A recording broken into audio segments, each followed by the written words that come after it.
Hi guys, this is Big Ideas and today we're gonna talk about Elon Musk. If you are thinking Elon Musk is just another billionaire entrepreneur in the world, you're absolutely wrong. In my opinion, he's a superhero and there's no question of why Robert Downey Jr. used him as a real-life inspiration for Iron Man's Tony Stark. Why superhero? I mean, he can literally predict the future, has a superhuman intellect, and has the ability to work forever without stopping. He also has a lot of high-tech gadgets, like his own rocket ships and a device with a holographic 3D interface. Elon Musk is the CEO and CTO of SpaceX, CEO, Chief Product Architect of Tesla Motors, Chairman of SolarCity, and co-founder of PayPal. Musk is also involved in developing high-speed transportation system known as Hyperloop. He is valued at $6.7 billion and one of the most influential entrepreneurs of the 21st century. History will know him as the man who ushered in the age of electric cars, solar panel homes, and private space travels. And these are the 5 most important lessons that I've learned from Elon Musk. Lesson number 1 is to think out of this world. Before becoming a world-changing entrepreneur, Elon Musk was on track to become a physicist. He even started an applied physics PhD at Stanford University.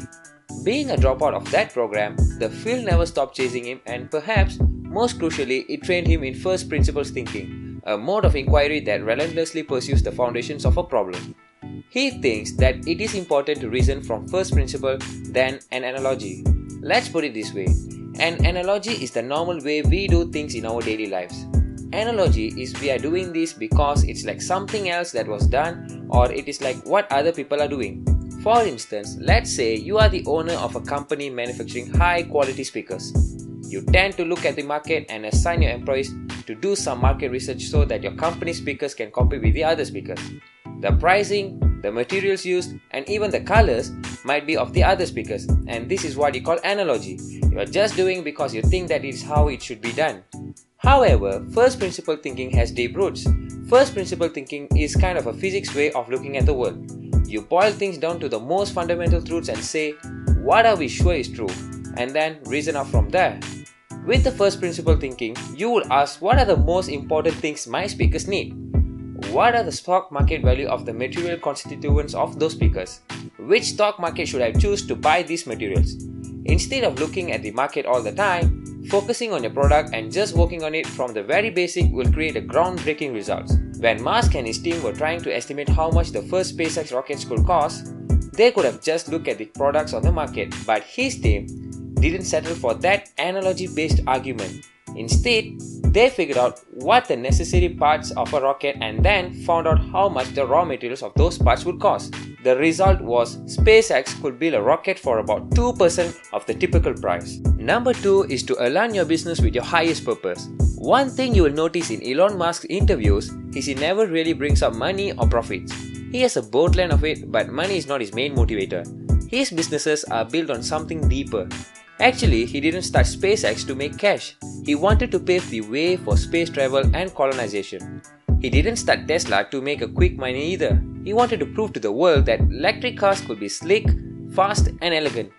Paradoxically, by looking outward and considering the impact that he wants to make on humanity and doing everything he can to make that impact, Musk attracts more money than he knows what to do with it. You can do the same thing. You might not have ambitions so grand as planetary colonization, but you can change people's lives. Aligning your businesses with a deeper purpose, focusing on impact instead of dollars will keep you working hard and striving to improve. It's a great motivation when things get tough or when you don't see immediate results. Impact first, and the money will follow. It's a subtle difference, but it's such an important one. To make things even clearer, let me ask you something. What gets you up in the morning? The answer can be anything, but it is always going to be your ultimate life purpose. We spend so much of our lives working anyway. Why not make that time as meaningful as possible? Musk's mission to expand the scope and scale of consciousness has had him looking beyond simple profit benchmarks to found businesses that are making a global impact for good. Imagine every day when you go to work, you know you are helping to reduce carbon emissions, produce renewable energy, and help save the human race in case of collision with an asteroid. Doesn't it feel good? That's exactly how Musk feels every day. Failure is an option here. If things are not failing, you are not innovating enough. If you look at the businesses Musk started, they were all risky ventures, big bets in emerging industries just like the internet in 1995, electric automobiles, and even private space travel. See, those bets have paid off tremendously, but do you think it was always success in his ventures? Absolutely not. None of it would have been possible if Musk shield away from failure. Many business owners see failures as the monster under the bed. They don't talk about it, try not to think about it, and pray it will never come out from the shadows to grab them. Musk has a completely different approach. He sees failures as inevitable. He plans for it and structures his businesses accordingly. That's a big reason why he invested such a large amount of startup capital, which is almost $100 million, into his company SpaceX. Musk knew it was highly unlikely they would have a successful rocket launch the first time around. But he didn't want a single setback to cripple the company. So he gave the budget enough padding for multiple launches, and the third one was successful. This series of failures before the big success paid off to the tune of $1.6 billion contract from NASA to resupply the International Space Station. That wouldn't have happened if Musk hadn't factored a few failures into his startup capital. This kind of thinking is invaluable. If you start taking calculated risk after asking yourself what's the worst that could happen and playing out the scenarios, you allow yourself to innovate and reap huge rewards. Failure will come whether you are ready for it or not. Take the proactive approach and not reactive. Plan for it, embrace it. Good business decisions are often very safe, but great business decisions are almost always risky. If every time somebody comes up with an idea it has to be successful, you're not gonna get people coming up with ideas. Lesson number 4 is to work harder. If you have watched his interviews and read his articles, you might wonder whether Musk is a human being or a machine. You see, this is interesting. When he was asked to give advice to entrepreneurs, Musk said, just work like hell. If other people are putting 40-hour work weeks and you are putting in 100-hour work weeks, even if you're doing the same thing, you know that you will achieve in 4 months what it takes them a year to achieve. When he started his first business with his brother, they took turns sleeping on a couch in the office while the other worked, occasionally going over to the local YMCA for a shower. Eventually, Musk gave up and just started sleeping on a beanbag by his desk, where an intern will wake him up every morning so he could go straight to work. This is not the glamorous life of a billionaire you might imagine, but it is the key to Musk's success. In his view, if you are not 100% committed to putting in the long hours, starting a business is just a recipe to make yourself miserable. A lot of people today are focused on shortcuts, hacks, and cutting corners, but they are no substitute for putting in the long hours of hard, focused work. By all means, work smart, but work hard too, especially when you're getting your business off the ground. You can back off when you have built your customer base and have the resources to hire people to help. If you don't mind things being really hard and high risk, then starting a company is a good idea. Otherwise, it's probably unwise and it will certainly stress you out.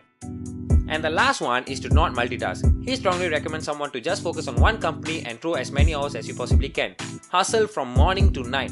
Think about it in your sleep, 7 days a week, no breaks. That's what you should do when you're starting a company. He's the CEO of 2 companies, Tesla and SpaceX. This creates incredible demands for his time, demands that translate into 100-hour work weeks and mountains of tasks. Musk is pulling off the balancing act for now, but he doesn't recommend it because it's a recipe for overwhelm and loss of freedom. Instead, he encourages us to pour all of our time, attention, and available cash into one business to make it succeed.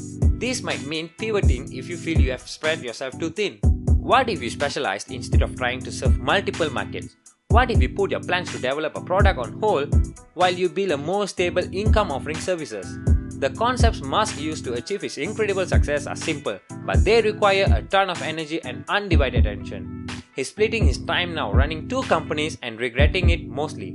Learn from his mistake. Every step you can take to streamline your business and improve your focus, whether it's trimming down your product line, firing a problem client who's monopolizing your time, or changing your work environment, it helps a lot.